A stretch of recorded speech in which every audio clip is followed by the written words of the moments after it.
वार्ता में हिमाचल प्रदेश के माननीय पूर्व मुख्यमंत्री नेता प्रतिपक्ष आदरणीय श्री जयराम ठाकुर जी,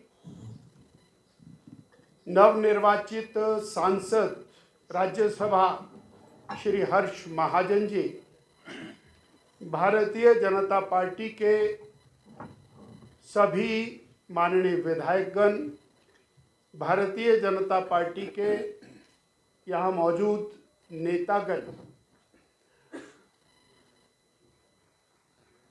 उपस्थित साथियों, आज हम बहुत आनंद के साथ यह उद्घोषित कर रहे हैं कि श्री सुधीर शर्मा जी, कांग्रेस पार्टी के राष्ट्रीय सचिव, पूर्व मंत्री रहे, 4 बार विधायक, आदरणीय श्री राजेंद्र राणा जी, कांग्रेस पार्टी के प्रदेश के कार्यकारी अध्यक्ष, 3 बार के माननीय विधायक, श्री रवि ठाकुर जी, 3 बार के माननीय विधायक, केंद्रीय ट्राइबल कमीशन के पूर्व में चेयरमैन रहे और कांग्रेस के बहुत पुराने स्टालवार्ट श्री इंद्रदत्त लखनपाल जी, 3 बार के माननीय विधायक, कांग्रेस के वरिष्ठ नेता, 3 बार शिमला कॉरपोरेशन से काउंसलर रहे, श्री देवेंद्र भुट्टो जी, कुटलैहड़ विधानसभा क्षेत्र से नवनिर्वाचित माननीय विधायक, पूर्व में बीडीसी के चेयरमैन रहे, बीडीसी के वाइस चेयरमैन रहे, हमारी विधानसभा के सबसे यंग ऐसे विधायक श्री चैतन्य शर्मा जी, एडवोकेट, गगरेट विधानसभा क्षेत्र से विधायक, ऐसे 6 माननीय विधायक कांग्रेस पार्टी को छोड़कर भारतीय जनता पार्टी में शामिल हुए हैं। हम इनका हार्दिक अभिनंदन करते हैं, स्वागत करते हैं। हमारे लिए निर्दलीय प्रत्याशी के रूप में 3 माननीय विधायक जिन्होंने हिमाचल प्रदेश की विधानसभा में प्रवेश किया, वो तीनों के तीनों माननीय विधायक सर्वश्री केएल ठाकुर जी, जो पहली बार भारतीय जनता पार्टी के टिकट पर नालागढ़ से विधायक चुने गए, दूसरी बार निर्दलीय प्रत्याशी के रूप में और अब नालागढ़ से चुन करके आए, पूर्व में भारतीय जनता पार्टी के जिला के माननीय अध्यक्ष भी रहे, श्री होशियार सिंह जी, 2 बार निर्दलीय प्रत्याशी के रूप में आप और चुनाव जीत करके आए देहरा से, और बहुत सक्रिय ऐसे युवा नेता के रूप में जिन्होंने अपनी छवि बनाई, और आशीष शर्मा जी,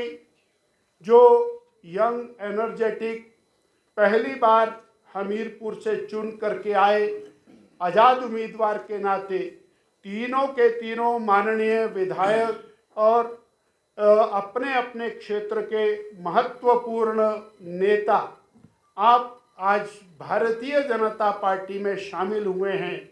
हम हिमाचल प्रदेश भारतीय जनता पार्टी की ओर से और सभी माननीय विधायकों की ओर से इन 9 महत्वपूर्ण नेताओं का भारतीय जनता पार्टी में शामिल होने पर हार्दिक अभिनंदन करते हैं, स्वागत। और ये हिमाचल के इतिहास के अंदर एक अत्यंत महत्वपूर्ण क्षण है, और शायद 70 साल के हिमाचल के राजनीतिक इतिहास के अंदर कभी इतनी बड़ी और विक्ट्री किसी एक पार्टी को नहीं मिली होगी, जब 9 माननीय विधायक और एक साथ दूसरी पार्टी में शामिल होकर के उसको एनरिच किया हो। हमारी पार्टी इससे सशक्त हुई है। हम एक बार पुनः इतना ही कह करके सभी माननीय नेताओं का पार्टी में अभिनंदन करते हैं, और ओवर टू रणधीर जी। सबसे पहले मैं सभी नए विधायक नए साथी हमारे परिवार में जुड़े हैं, उनका भारतीय जनता पार्टी परिवार की ओर से, नरेंद्र मोदी परिवार की ओर से अभिनंदन करता हूं, स्वागत करता हूं। मुझे लगता है कि आदरणीय अध्यक्ष जी ने आपके सामने सारी बात कही है और भाई सुधीर जी ने, राणा जी ने, होशियार जी ने, सभी जो 9 माननीय विधायक रहे हैं उनकी भावनाओं को व्यक्त किया अपने भाव के साथ। इसमें कुछ और बहुत ज़्यादा जोड़ने की आवश्यकता नहीं। मैं देख रहा हूं कि लोकतंत्र में चुने हुए प्रतिनिधियों का अगर सम्मान ना हो, उनकी पहचान ना हो, तो स्वाभाविक रूप से आप लोकतंत्र का सम्मान नहीं कर रहे हैं, निरादर कर रहे हैं। हिमाचल एक बहुत छोटा प्रदेश है। आज हम दिल्ली में जब मीडिया के साथ इंटरेक्शन कर रहे थे, उसके बाद जो अनौपचारिक रूप से साथी मिले, तो सभी इस बात को लेकर के हैरान थे कि छोटा प्रदेश बहुत बड़ा काम करके गया है। ये संदेश सिर्फ हिमाचल प्रदेश के लिए नहीं, ये पूरे देश के लिए एक बहुत बड़ा संदेश हुआ है। 68 विधानसभा क्षेत्र के प्रदेश में 9 विधायक, चुने हुए विधायक, जिसमें नौजवान भी हैं, जिसमें अनुभव से भरे अलग अलग दायित्वों पर रहे हुए मंत्री रहे हैं, पार्टी के दायित्व पर रहे हुए ऐसे भी विधायक।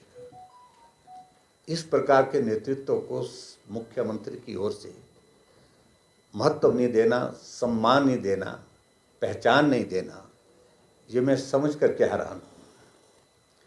लेकिन आप लोगों ने ये सारी चीज़ को उनको एक बार अनुभव करा दिया और मुझे लगता है कि आज उनको रियलाइजेशन इस बात की हो गई होगी।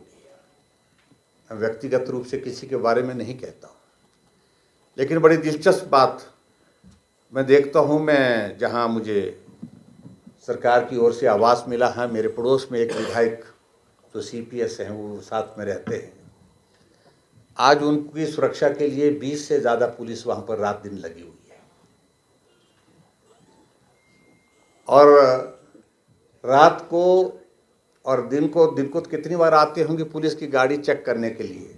रात को हमारी खिड़कियों के सामने से वो लाल लाइट के साथ वो गाड़ियाँ जब घूमती हैं और वहाँ जो पुलिस वाले ड्यूटी पर लगे होते हैं उनको पूछते हैं, है ना?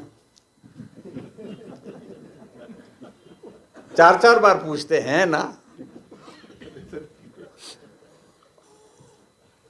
और मुख्यमंत्री जी को फिर रिपोर्ट करते हैं, साहब अभी यही है बोलते। तो आपने एक एहसास करा दिया कि एक चुने हुए प्रतिनिधि का महत्व क्या। अब एक नहीं, कई विधायक है जिनके आगे पायलट चल रही है, जिनके पीछे एस्कॉर्ट चल रही है, जिनको पुलिस की गार्ड दे दी गई है, सुरक्षा दे दी गई है।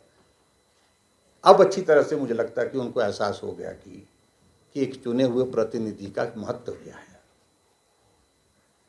मैं उस सारी चीज़ को लेकर के ज़्यादा नहीं कहना चाहता मित्रों। हिमाचल प्रदेश में जो परिस्थिति राजनीतिक दृष्टि से आज हमारे सामने है, लोगों के बीच में अलग विषय है, वो तो हुआ ही हुआ है। लोगों का भरोसा सरकार खो चुकी है, लेकिन वर्तमान में स्थिति ये है, हिमाचल प्रदेश में सरकार बहुमत खो चुकी है। नैतिक अधिकार सरकार चलाने का अब है ही नहीं मुख्यमंत्री के पास। वो इसलिए मैं कह रहा हूं, जब हमारे भाई हर्ष जी राज्यसभा के लिए नॉमिनेशन भरे तो कुछ मित्र कहने लगे 2 जा सकते हैं, ज़्यादा से ज़्यादा बोलते हैं। उनके विश्वास का भरोसा था, मुझे उसमें कुछ ज़्यादा नहीं कहना। लेकिन हम तो पहले दिन से इस बात को कह रहे थे, हम चुनाव लड़ने के लिए नहीं लड़ रहे थे, जीतने के लिए लड़ रहे थे। और जब चुनाव का परिणाम आया तो एक बहुत बड़ा उदाहरण और बहुत बड़ा एक जो है आपके सामने स्पष्ट हो गया कि सरकार के पास अब बहुमत नहीं है। कट मोशन पर सरकार से हमने जब डिवीजन मांगा तो नहीं दिया गया और हाउस एडजर्न कर दिया गया। अगर दिया होता डिवीजन, सरकार गिर जाती फाइनेंस बिल पर। तो समझ लीजिए ये दूसरा उदाहरण है जब सरकार में बहुमत नहीं था। तीसरा उदाहरण उस वक्त देखने को मिला जब हिमाचल प्रदेश विधानसभा के अंदर बजट प्रस्तुत होने के बाद पारित होना था, और जिस दिन बजट पारित होना था 15 भारतीय जनता पार्टी के विधायकों का सस्पेंशन करना और 15 विधायकों को सदन से बाहर उठाने के लिए 100 से ज़्यादा वहाँ पर पुलिस लगाना, यानी कि मार्शल लगाना, मार्शल भेजना, तो वो एक तीसरी हार थी। ये एक एक जो है आपके सामने हम जो बात कह रहे हैं, ये उदाहरण आपके सामने है जिसमें कोई छिपाने वाली बात नहीं है। और उसके बाद आज जो परिस्थिति है, ये काम जो 9 हमारे साथियों ने किया, ये सहज नहीं है, सरल नहीं है, बहुत बड़ा कदम उठाया है। 14 महीने के कार्यकाल में विधायक चुन करके आने के बाद रेजिग्नेशन देने के लिए विवश होते हैं, परिस्थितियां यहाँ तक पहुंची। इसकी वजह क्या है, इसको समझना चाहिए उनको। और जो बातें वो कह रहे हैं, मैं समझता हूँ कि उन बातों पर ना जाना चाहिए। यहाँ राणा जी ने अपनी बात कह भी दी, वो अगली बात है, लेकिन मैं फिलहाल ही में इतना ही कहना चाह रहा हूँ कि ये बहुत दुर्भाग्यपूर्ण है ये परिस्थिति कि 9 विधायकों को, चुने हुए विधायकों को 14 महीने के बाद अपने विधायक की सदस्यता को समाप्त करने के लिए विवश होना पड़ा, ऐसा कदम उठाना पड़ा। और मैं इन सभी साथियों को इस बात के लिए इनके हौसले को दाद देता हूँ और अभिनंदन करता हूँ। और 3 विधायक तो निर्दलीय विधायक जो किसी पार्टी के सहयोग और समर्थन से नहीं चुने गए, लेकिन हिमाचल प्रदेश की विधानसभा के अंदर इन्होंने पहले मत ये बनाया कि अपने क्षेत्र के विकास के लिए हमको सरकार को सहयोग करना चाहिए। अपनी भावनाएं व्यक्त की उनके साथ खड़े भी हुए। लेकिन जब देखा कि साल बीत गया, साल से ज़्यादा बीत गए, 15 महीने बीत गए, उसके बावजूद ना काम हुआ, ना भरोसा इन पर हुआ, और ना ही सारी चीज़ों को लेकर के जो जन भावनाएं जिस प्रकार से जिनका सम्मान होना चाहिए तो उनका हुआ। और इस कारण से निर्दलीय विधायक भी अपनी विधानसभा की सदस्यता से त्याग पत्र देने के लिए बड़े कदम के साथ, मजबूत कदम के साथ आगे बढ़े। ये सारी घटना मैं कह सकता हूँ कि हिमाचल के इतिहास में, राजनीतिक इतिहास में बहुत बहुत धन्यवाद करता हूँ और माफ़ी चाहता हूँ कि हम लेट हुए यहाँ पहुँचने में। मैं ज़्यादा नहीं समय लूँगा, सिर्फ इतना कहूँगा कि इतिहास में ये पहली बार हुआ कि 3 निर्दलीय ने इस्तीफा दिया। क्यों दिया, क्या कारण है? एक बहुत बड़ी बात है।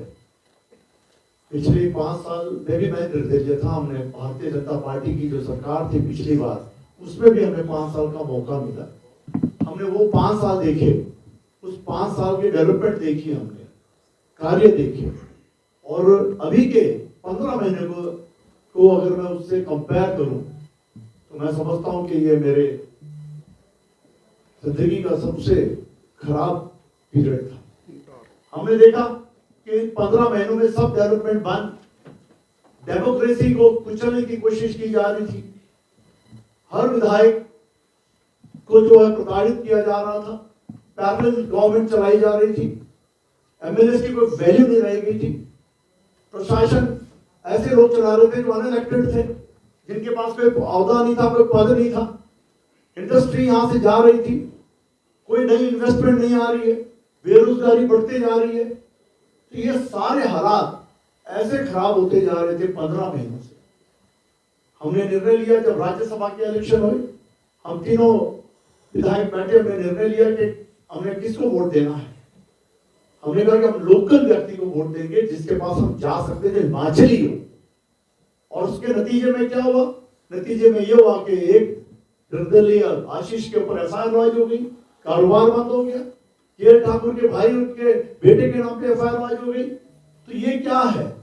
ये जंगल राज है। हम इलेक्टेड अगर असुरक्षित है तो जनता कहां से सुरक्षित होगी? ये सबसे बड़ा प्रश्न उठा हमारे सामने, जिसने हमें विवश कर दिया कि तो 14-15 महीने में कोई कार्य नहीं हुआ। लोग हमारे पास आते थे कि ये काम है, और हमारे पास हम जब 1 लाख रुपया मांगने जाते थे, हमें बोलते थे हमारे पास 1 लाख भी नहीं। मुख्यमंत्री आए मेरे विधानसभा क्षेत्र में, बड़ी बड़ी घोषणाएं की, एक भी घोषणा पूरी नहीं हुई। 14 महीने हो गए, किसके पास जाए? हम जवाब देंगे, हमने जनता को जवाब देना था, हम कहां जाए? तो ये बोझ हम उठा नहीं सकते थे, इसीलिए हमने तीनों निर्दलीय विधायकों ने निर्णय लिया कि हम जो है इस्तीफा देंगे। और हमने देखा कि पूरा भारत आगे को जा रहा है, बढ़ता जा रहा है। और पिछले 5 साल में 540 करोड़ रुपए मेरे सिर्फ एक विधानसभा क्षेत्र में हमें मिले थे, और उस कंपैरिजन में इस बार हमें 5 करोड़ भी नहीं मिले पूरे 15 महीनों में। तो हमने निर्णय लिया कि अब देश आगे बढ़ रहा है, और यहाँ पर फाइनेंशियल इमरजेंसी वाली सिचुएशन हो चुकी है। बच्चे रास्ते में बैठे हुए, उनकी सुनवाई नहीं हो रही है। जेवाईटी के बच्चे रो रहे, कंधे पे रख करके रो रहे सारे। तो ये हालात यहाँ पैदा हो गई, नौकरी बंद हो गई। तो हमने निर्णय लिया कि हम जो है भारतीय जनता पार्टी, जिसने हमारा साथ दिया था 5 साल, हमें एसोसिएट मेंबर बना के रखा, अपना बना के रखा, अपना समझा। और इस सरकार ने हमें ना अपना समझा, पराया समझा, और हमारे अथॉरिटी को कमजोर करने की कोशिश की। इसीलिए हमने इनका साथ छोड़ा, और भारतीय जनता पार्टी, जो कि विश्व की सबसे बड़ी जो है पार्टी है, इनका साथ हमने लिया। और मैं बहुत बहुत धन्यवाद करता हूं हमारे प्रधानमंत्री जी का, हमारे होम मिनिस्टर जी का, हम जिन्होंने हमें अपनी पार्टी में आने का मौका दिया, तो हमें शामिल किया। सभी का दिल की गहराइयों से, तीनों विधायक, निर्दलीय विधायक की ओर से सभी का मैं बहुत बहुत धन्यवाद करता हूँ। बहुत बहुत धन्यवाद। जनता पार्टी के प्रदेश के अध्यक्ष डॉक्टर राजीव बिंदल जी, पूर्व मुख्यमंत्री और वर्तमान में नेता विपक्ष श्री जयराम ठाकुर जी, यहाँ पर उपस्थित अभी जो नवनिर्वाचित राज्यसभा सांसद हैं श्री हर्ष महाजन जी, सभी पत्रकार बंधु, आप सभी जानते हैं कि पिछले दिनों जब राज्यसभा का चुनाव हुआ तो उसके बाद से प्रदेश में माहौल किस प्रकार का रहा है, और इसके पीछे 1 दिन 2 दिन या 3 दिन की बात नहीं है। ये 14 महीने का जो कार्यकाल प्रदेश में निकला, हम लोग सब 9 के 9 लोग चुन करके आए थे। कांग्रेस पार्टी ने 10 गारंटियां लोगों को दी थी। 14 महीने निकल गए, और जो वर्तमान सरकार है, उसके मुख्यमंत्री हैं, उनसे आम कार्यकर्ता का मिलना, विधायकों का मिलना जो है वो मुश्किल हो गया था। इन परिस्थितियों में, और इसके बाद जो है वो अगर जो विधायकों के मान सम्मान, आत्मसम्मान को ठेस पहुँचे, तो उन कारणों से जो है ये परिस्थितियाँ पैदा हुई।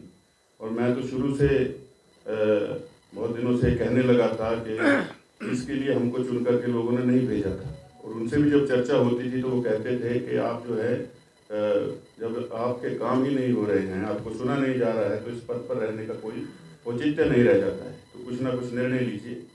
और आज भारतीय जनता पार्टी में शामिल हुए हैं, स्वेच्छा से शामिल हुए हैं, कोई किसी दबाव के कारण, या जिस तरह से पीछे मुख्यमंत्री जी के बयान आते रहे हैं, गद्दार हैं, ये जिगरे वाले लोगों का काम होता है, वोट दिखा करके डाला है, किसी चुप करके नहीं डाला चाहिए, और किसी की रहमो करम से विधायक चुन करके नहीं आए थे। जनता ने मतदान किया तो विधायक नहीं थे। और आज कांग्रेस पार्टी की परिस्थिति हो गई है कि उसमें पद उन लोगों को मिल रहे हैं जो घर की देखभाल करते हैं, घर के रखवाले, कहीं से उठ करके कहाँ बड़ी बड़ी कुर्सियों तक पहुँच गए हैं, और किसी का कोई दर्द पता नहीं है। तो जहाँ ऐसी जो है वो ऐसे हालात बन जाए, वहाँ कौन व्यक्ति रहेगा राष्ट्र से लेकर के प्रदेश स्तर तक। वर्तमान सरकार जो है, मैं हमेशा कहता हूँ कि ये कांग्रेस पार्टी की भी सरकार नहीं, ये मित्रों की सरकार है। और जो सेक्रेटरीट है, वो सेक्रेटरीट न रह करके, सचिवालय न रह करके फ्रेंड्स कैफे बन गया है। तो ऐसे ऐसे करके पद बांटे गए, और जो है वो मंत्री का दर्जा बांटना शुरू कर दिया, जैसे कि कोई मजाक चल रहा हो। ऊपर से कहते रहे कि प्रदेश का खजाना खाली है। किसी परिवार का मुखिया, एक पिता किसी घर में अगर ये कहना शुरू कर दे कि मेरे पास कुछ नहीं है, तो उस घर में सबसे पहले माँ कमाने लगती है, फिर बेटा, फिर बेटी, ताकि घर चले, और घर भी छोड़ देते हैं। वही परिस्थिति हमारे साथ हुई। कोई खुश होकर ये नहीं हुआ, लेकिन हम लोग प्रधानमंत्री श्रद्धेय नरेंद्र मोदी जी की नीतियों पर विश्वास रख करके आए हैं। आज पूरा राष्ट्र आगे बढ़ रहा है, प्रदेश को भी आगे बढ़ना चाहिए और प्रदेश में सरकार बदलनी चाहिए, क्योंकि अगर आपके पास संसाधन नहीं है और आप संसाधन भी पैदा नहीं कर सकते, प्रदेश को आगे नहीं ले जा सकते, तो सबसे पहले जिस दिन राज्यसभा चुनाव का परिणाम आया, मुख्यमंत्री जी को पद छोड़ना चाहिए। आप सभी जानते हैं कि पिछले दिनों दावोस में अंतर्राष्ट्रीय स्तर पर इन्वेस्टमेंट मीट हुई, सारे देश के मुख्यमंत्री गए। ये पीटर अपने ओवर की ऊपर की मंजिल से नीचे तक नहीं उतरे, फिर कहते हैं कि खजाना खाली है, तो कैसे भरेगा? उसके लिए सोच चाहिए, जज्बा चाहिए, व्यक्ति को दिन रात मेहनत करनी पड़ती है। तो ये बहुत सारे कारण इसके पीछे रहे हैं, और आज हम लोग भारतीय जनता पार्टी में आए हैं। मैंने पहले भी ये कहा कि मैं भारतीय जनता पार्टी में शामिल हुआ हूँ और जीवन पर्यंत जब तक हूँ भारतीय जनता पार्टी में ही रहूँगा। एक कार्यकर्ता के रूप में आया हूँ, कोई बड़ी लालसा पाल करके नहीं आया हूँ। ये मैं आपसे कहना चाहता था। आपका बहुत बहुत धन्यवाद, आभार। और मीडिया के तमाम यहाँ पर पहुँचे साथी, मैं आप सबका स्वागत करता हूँ। और मुझे लगता है कि सुधीर जी ने काफ़ी कुछ कह दिया है, तो उसके बावजूद भी ये जो घटनाक्रम हुआ है, ये कोई 1 महीने की या 2 महीने की बात नहीं है। ये पिछले 1 साल से लगातार जिस तरीके से चुने हुए विधायकों को ह्यूमिलेट किया जा रहा था, अपमानित किया जा रहा था। चुने हुए व्यक्ति अपने क्षेत्र का प्रतिनिधित्व करते हैं, और जब उनकी जनता की, उस क्षेत्र की जनता की उम्मीदें पूरी नहीं होती हैं, तो चुना हुआ व्यक्ति उसके लिए जवाबदेह होता है। और जिस तरीके से प्रदेश में कांग्रेस पार्टी ने गारंटियां दी, और धीरे धीरे वो गारंटियां जो है झूठी साबित होने लगी। हम लोगों को भी अपने क्षेत्र में जब जाते थे तो जनता पूछती थी कि आपकी पार्टी ने ऐसी गारंटियां दी हैं, कब पूरी होगी। दूसरा मैं कहना चाहता हूं कि व्यक्ति हर चीज से समझौता कर सकता है, परंतु स्वाभिमान से कभी समझौता नहीं करता। और ये धीरे धीरे कई बार हम लोगों ने मुख्यमंत्री जी के से भी निवेदन किया, कांग्रेस हाईकमान से भी कई बार मिले, परंतु ऐसा लग रहा था कि कोई सुनने वाला नहीं। आज पूरे देश में कांग्रेस पार्टी जो है उसमें पूरी तरह पॉलिटिकल डिजास्टर हो चुका है, और हिमाचल प्रदेश में कांग्रेस पार्टी का ये हाल हो गया है कि जैसे पेशेंट जो है वो वेंटिलेटर पे होता है। और दूसरी बात, इसका जीता जागता उदाहरण ये है कि पूरे देश में और हिमाचल प्रदेश में भी कांग्रेस पार्टी के बड़े नेता चुनाव लड़ने से मना कर रहे हैं। ये हालत किसने करी? 1.25 साल पहले प्रदेश की जनता ने जो उनके साथ कमिटमेंट हुई, उनसे वायदे हुए, इतना बड़ा जनादेश दिया, 40 और 3 43 एमएलए, आज 34 रह गए। इसके लिए जिम्मेवार कौन है? और इस घटनाक्रम के बाद हमने कहा कि हमने हिमाचल प्रदेश के व्यक्ति को, हिमाचल के स्वाभिमान को ध्यान में रखते हुए राज्यसभा के लिए वोट किया। जो व्यक्ति हिमाचल के हितों के खिलाफ लड़ता है, उसको वोट कैसे दें? इसलिए हमने अपनी आत्मा से वोट दिया। और उसके बाद प्रदेश के मुख्यमंत्री ने जिस तरीके से, जिन लोगों ने वोट नहीं दिया, उनके खिलाफ जिस तरीके से कार्रवाई करना शुरू करी, मुझे लगता है कि हिमाचल के इतिहास में पहले नहीं हुआ कभी। उनके बिजनेस पर रेड्स, उनके व्यक्तिगत, उनके ऊपर झूठे मुकदमे, ऐसा कभी दूसरे ऐसे राज्य में होता था, सुनने को मिलता था। परंतु इस शांतिप्रिय प्रदेश में इस तरीके से माहौल खराब करने की कोशिश की और ऐसे झूठे आरोप लगाना शुरू किए। हमने फैसला किया है कि जिस तरीके से धन बल और इस तरीके से बातें कही हैं, या तो मुख्यमंत्री को साबित करना पड़ेगा, अन्यथा हम सब 9 लोगों ने फैसला किया है कि मुख्यमंत्री के खिलाफ मानहानि का मुकदमा हम दर्ज करेंगे। किसी भी व्यक्ति के ऊपर आरोप लगाना, मेरा जैसा व्यक्ति जिसने अपने जीवन के 23 साल समाज के लिए दिए हैं और पूरा प्रदेश जानता है, इस तरीका की छोटी और घटिया बातें कहना कि हमारे स्वाभिमान को ठेस पहुंचाई है, हम इसको कोर्ट में देखेंगे। और जिन लोगों ने हमारे साथी विधायकों के ऊपर झूठे मुकदमे बनाए हैं, हमारे साथी विधायकों ने भी कह दिया हम भी साथ हैं, उनके खिलाफ भी मानहानि का केस जो है हम ठोकने वाले हैं। आज पूरे देश में जो कांग्रेस की हालात हो गए हैं, मुझे लगता है कि हम लोगों ने इसलिए फैसला किया है कि आज पूरा देश आगे बढ़ रहा है। हिमाचल प्रदेश जो है, ये सरकार जो है, इसने गाड़ी को आगे ले जाने की बजाय गाड़ी को रिवर्स गियर में लेके जा रही है। और मुझे लगता है कि आज पूरे देश जो है आदरणीय प्रधानमंत्री श्री नरेंद्र मोदी जी की अगुवाई में आगे बढ़ रहा है। हम भी चाहते हैं कि हिमाचल आगे बढ़े, इसलिए हम सब का ये फैसला है कि हम माननीय प्रधानमंत्री श्री नरेंद्र मोदी जी और प्रदेश नेतृत्व जो हमारे यहाँ बैठा है, इनके साथ मिलकर हिमाचल प्रदेश को आगे बढ़ाने के लिए योगदान देंगे। और आज हमने भारतीय जनता पार्टी की सदस्यता ग्रहण की है। हम केंद्रीय नेतृत्व और प्रदेश नेतृत्व का शुक्रगुजार है हम सब लोग कि उन्होंने हमने पार्टी में शामिल किया है, मान सम्मान दिया है। और एक कार्यकर्ता के रूप में जिस तरीके से भाई सुधीर जी ने कहा, हम कार्यकर्ता के तौर पर आए हैं, जो भी पार्टी जिम्मेवारी देगी उसको निभाएंगे।